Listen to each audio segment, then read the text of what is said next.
Hello friends, good morning. तो आज हम लोग जो है 7 और 8 जुलाई 2021 की करंट अफेयर डिस्कस कर रहे हैं।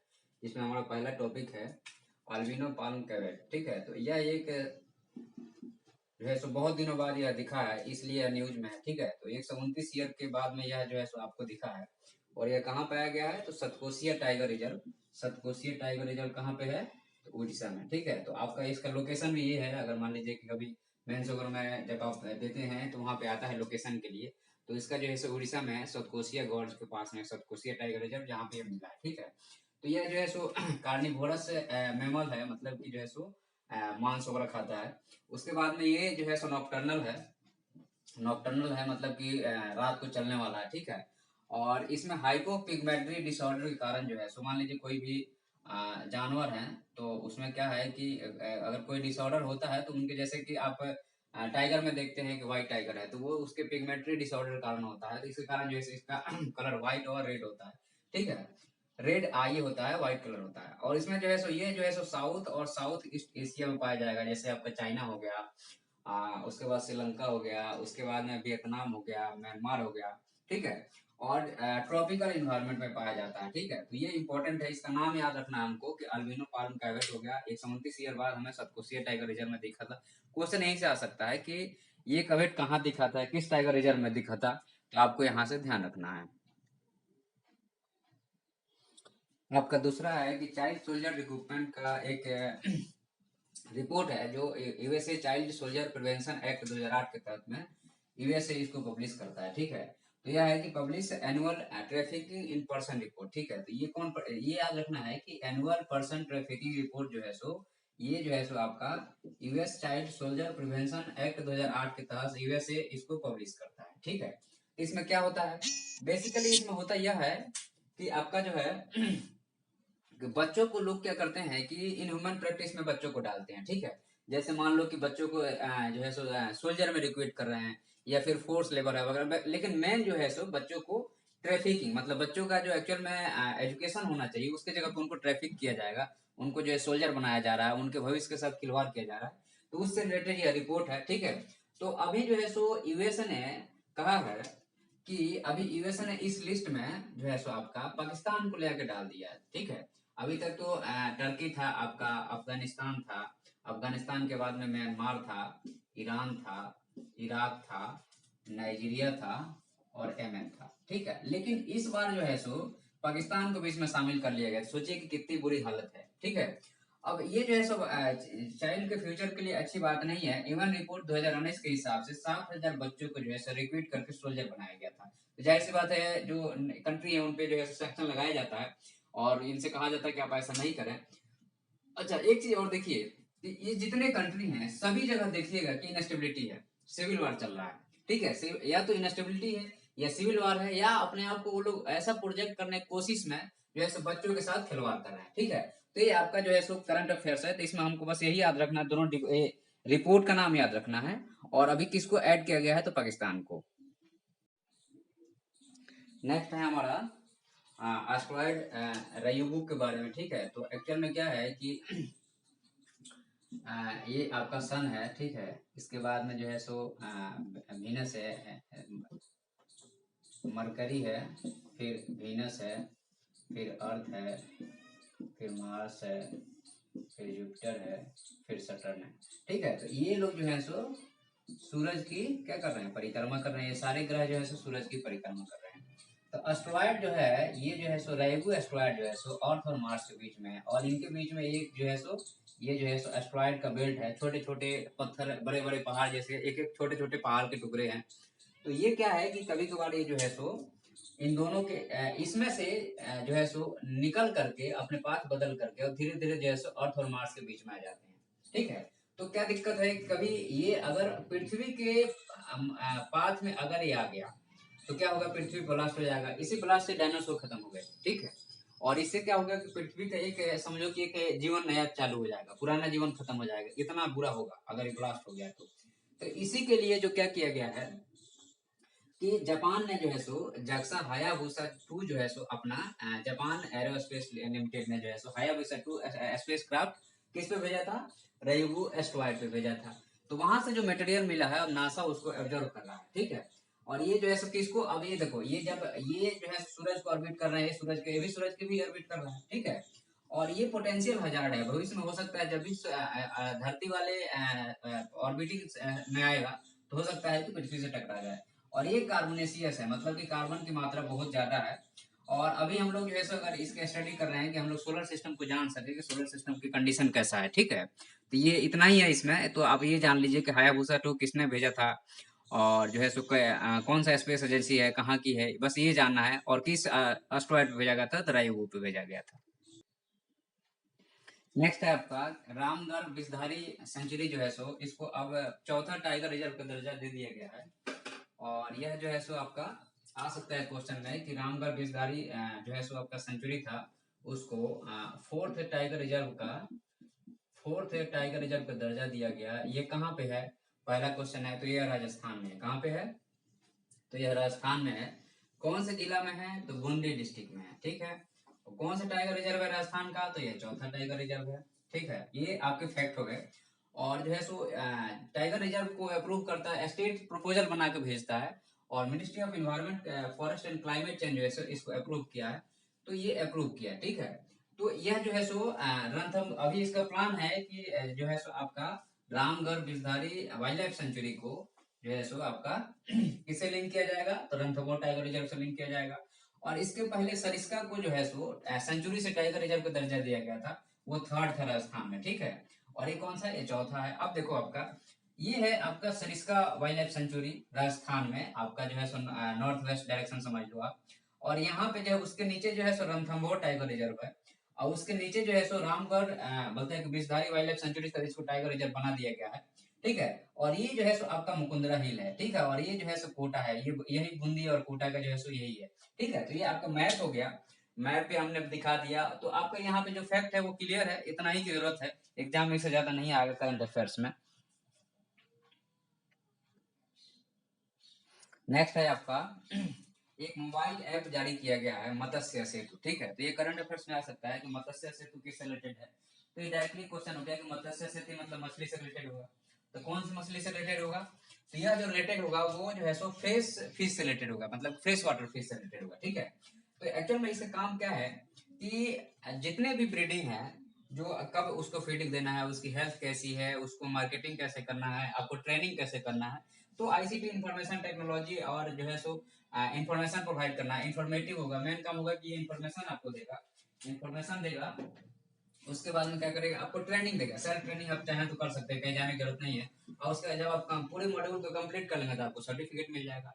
दूसरा चीज ये है कि ये जो है सो एक्वाकल्चर से रिलेटेड ब्रीडिंग से लेकर के और जो है सो हार्वेस्टिंग तक पूरे इन्फॉर्मेशन प्रोवाइड करेगा, ठीक है। और आपको सेल्फ लर्निंग ऑनलाइन प्लेटफॉर्म पे इसको मॉड्यूल अवेलेबल है, जिससे आप सीख सकते हैं कैसे मछली पालन कर सकते हैं। और जो है सो एक्वाकल्चर फीडिंग वही चीज है, वही सारे बोल वचन है जो हमने आपको ऑलरेडी बता चुके हैं। ई सर्टिफिकेट देगा आफ्टर कंप्लीट ट्रेनिंग। उसके बाद में ये किस मिनिस्ट्री के अंदर में आता है, तो ministry of the fishing animal husbandry and जो है सो डेयरिंग के अंदर में ये आता है। Ministry of the fishing animal husbandry and dairying के अंदर में ये आता है। और इसको डेवलप कौन किया है, तो क्वेश्चन दो क्वेश्चन बनते हैं। एक तो ये है कि मत्स्य से तो कभी क्वेश्चन नहीं पूछे, क्योंकि पता है कि मछली से रिलेटेड है, लड़के जान दे देंगे। वो पूछेगा कौन से डिपार्टमेंट का है, कौन से मिनिस्ट्री का है, तो ministry of fishery animal husbandry और डेयरिंग का। उसके बाद में कौन किसने डेवलप किया, तो Indian council of the agriculture research का एक डिपार्टमेंट है, सेंट्रल एक ट्रेनिंग या जो भी कहिए कि इसका एक बॉडी है, central institute for the fresh water aquaculture Bhubaneswar में। और इसको फंड जो देता है हैदराबाद वाले जो बॉडी है उसको फंडिंग करती है, ठीक है। और इसने इन दोनों ने मिल करके फाइनली इसने डेवलप किया है इसके अंडर में। तो इस चीज को हमें याद रखना है और मिनिस्ट्री को याद रखना है, यही दो चीज इसमें इंपॉर्टेंट है। बाकी इसमें जो है सो वर्किंग और मेंस में आप इसका यूज कर सकते हैं कहीं भी। नेक्स्ट है आपका मैत्री पावर प्रोजेक्ट। तो पहले यही याद रखना है कि मैत्री पावर प्रोजेक्ट किसके किसके के बीच में है, ठीक है। तो यह जो है सो आपका इंडिया और बांग्लादेश के बीच में है, ठीक है। तो अब जाहिर सी बात है कि अब यहाँ देखो मैत्री मतलब कि एक जो है सो मधुर संबंध इंडिया और बांग्लादेश के बीच में जब से मोदी जी आए हैं तब से एस्टेब्लिश है। पहले से भी था लेकिन अभी ज्यादा हो गया, ठीक है। बांग्लादेश का आजाद कराने में हम लोग का सबसे बड़ा हाथ है, क्योंकि 1971 का वार जो हुआ था इंडिया पाकिस्तान के बीच में, जिससे बांग्लादेश का जन्म हुआ है, ठीक है। उस टाइम इंदिरा गांधी जो हमारे देश की पीएम थी। तो अब यहाँ पे क्या है कि देखो अब यहाँ पे मैत्री पावर प्रोजेक्ट, पावर का मतलब जाहिर सी बात है कोई बिजली इलेक्ट्रिसिटी से रिलेटेड होगा, तो यह एक power super critical power station establish किया जा रहा है। दिसंबर 2021 में इसको एस्टेब्लिश किया जाएगा। एक रामपाल जगह है जो बांग्लादेश में है वहां पे, ठीक है। और यह जो है सो मैत्री का पहला प्रोजेक्ट होगा, ठीक है। और यह थर्मो पावर प्लांट होगा जिसको इंडिया और बांग्लादेश फ्रेंडशिप पावर कंपनी जो है देख लो, इंडिया और बांग्लादेश फ्रेंडशिप पावर कंपनी जो है उसको डेवलप कर रही है, ठीक है, Bangladesh India friendship power corporation limited के तहत में। और जो है सो इसमें 50-50 का ज्वाइंट वेंचर है। तो 50% इंडिया के जो थर्मल पावर कॉर्पोरेशन है उसका है, और 50% बांग्लादेश पावर डेवलपमेंट बोर्ड का है, ठीक है। ये दो कंपनियां जो है सो अपने 50-50 लगा रही हैं, और दोनों देश के ज्वाइंट वेंचर से बन रहा है। और super critical power station power plant क्या होता है, तो सुपर क्रिटिकल पावर प्लांट में क्या होता है कि फ्यूल कम लगता है, मतलब क्या कि जो वेस्टेज होता है उसको हम लोग रिड्यूस करते हैं। जैसे आपका एक बार एक बॉयलर में पानी गर्म हो गया, ठीक है, तो इसी को हम लोग रीयूज कर लेते हैं, ठीक है। तो जब इसी को रीयूज करेंगे, और अगर मान लो कि हमने इस रीयूज किया, तो हमें क्या है कि हमें फ्यूल कम लगेगा, जल्दी गर्म हो जाएगा, जल्दी वेपर बनेगा, हमारा जो है टरबाइन जल्दी और तेजी से चलेगा, ठीक है। और इसी को रिसाइकिल करते रहेंगे, तो वाटर की रिक्वायरमेंट कम हो जाए। अगर इसी वाटर को हम कहीं फ्रेश वाटर में डाल देंगे, तो वहाँ की एक्वा कल्चर के डाइवर्सिटी पे इफेक्ट पड़ेगा, वो खत्म हो जाएगा। तो हमारा एक तो ये है। दूसरा चीज ये है कि हमें ग्रीन हाउस गैस के उत्सर्जन को कम करना है, तो इसको ऐसा डिजाइन किया जाता है ताकि जीएचजी के इमिशन कम हो। तो आपको याद रखना है जो बात है, मैत्री पावर प्रोजेक्ट कहाँ है, इंडिया और बांग्लादेश के बीच में है। और कौन सी जगह पे ये प्रोजेक्ट पहली एस्टेब्लिश हो रही, तो ये रामपाल जगह है। और कौन कौन से थर्मल पावर प्लांट ये प्रोजेक्ट है डेवलप करे इंडिया बांग्लादेश इंडिया जो फ्रेंडशिप पावर कंपनी लिमिटेड, ठीक है। और 50-50 ज्वाइंट वेंचर किसका किसका है, तो बांग्लादेश पावर डेवलपमेंट बोर्ड और नेशनल थर्मल पावर कॉर्पोरेशन के बीच का 50-50 ज्वाइंट वेंचर है। इस चीज को याद रखना है जो एग्जाम में आपके आ सकता है, बस।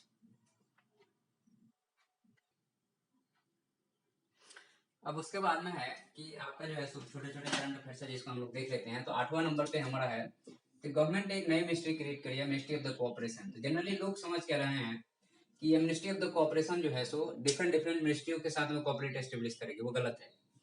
आपको इसमें क्या है कि जितने भी कोऑपरेटिव सोसाइटी है, चाहे आपका जो है सो जो है सो मल्टी स्टेट है, मतलब एक से ज्यादा स्टेट में मल्टी स्टेट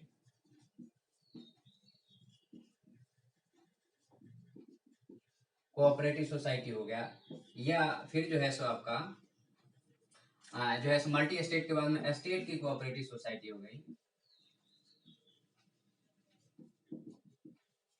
तो अब क्या है कि इनके इनके लिए कोई स्पेशल मिनिस्ट्री नहीं थी, ये अटैच में थे, तो ये जो है सो ढंग से काम नहीं कर पा रहे थे। तो मोदी जी ने जो है सो मिनिस्ट्री ऑफ द कोऑपरेशन करके एक नया मिनिस्ट्री बनाया है जो इनको रिवाम्प करेगा, इनके बारे में सोचेगा, और इनको और ज्यादा से ज्यादा कोलैबोरेटिव वे में वर्क कराने, यूनाइट वे में काम कराएगा, ताकि जो है सो एक्चुअल में आजकल डिस्ट्रीब्यूटिव जो जस्टिस की और डिस्ट्रीब्यूटिव डेमोक्रेसी की बात हो रही है, तो उसी अंतर्गत इसको एस्टेब्लिश किया गया, ठीक है। तो इसमें क्या होगा कि ये जितनी जल्दी बहुत सारे जो इसमें स्कीम और प्लान जो है सो इसको ला करके इसको रिवाम्प किया जाएगा, और इकोनॉमी का रियलाइजेशन किया जाएगा, ताकि सबके तक जो गवर्नमेंट की स्कीम है आसानी से पहुंच सके, और सबको जो है डेमोक्रेटिक वे में जीने का, और इकोनॉमिक वे में जो है सो डेमोक्रेटिक इकोनॉमिक वे में जीने का हक मिले, ठीक है। तो ये जो है सो जो अपना कोऑपरेटिव सोसाइटी का जो है सो प्लान जो है 97 एमएल में 2011 में, इसमें जो है सो आपका 19(1)(c) में और 43 भी जो डीपीएसपी है इसमें बदलाव किया गया था, ठीक है।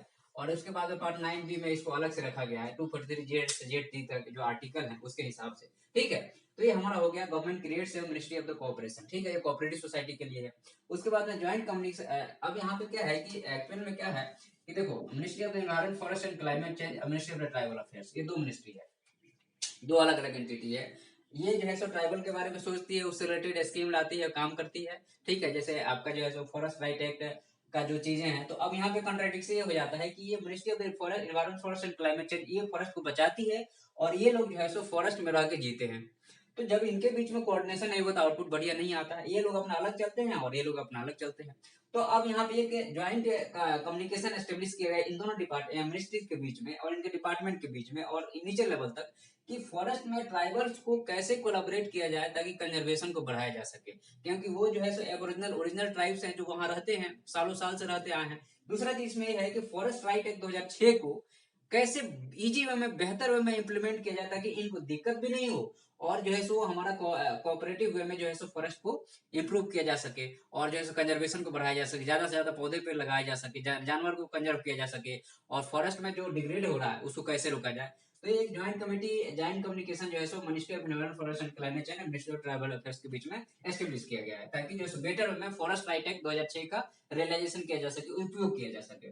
उसके बाद में जो है सो वायलेंस अगेंस्ट वुमेन, जो आपका लॉकडाउन लगा उसके बाद में जॉब चली गई, पुरुष घर में रह गए, ठीक है, उनकी भी जॉब चली गई, तो आपस में लड़ाइयाँ, और फिर जो है सो फाइनली जो है सो वुमेन को जो टॉर्चर का शिकार होना पड़ रहा है, इसके लिए एक बड़ी चिंता की बात है, और मेंस में ये आ सकता है, तो इसको आप अलग से तैयार करना पड़ेगा, ठीक है। और इसका token market non fungible token क्या है।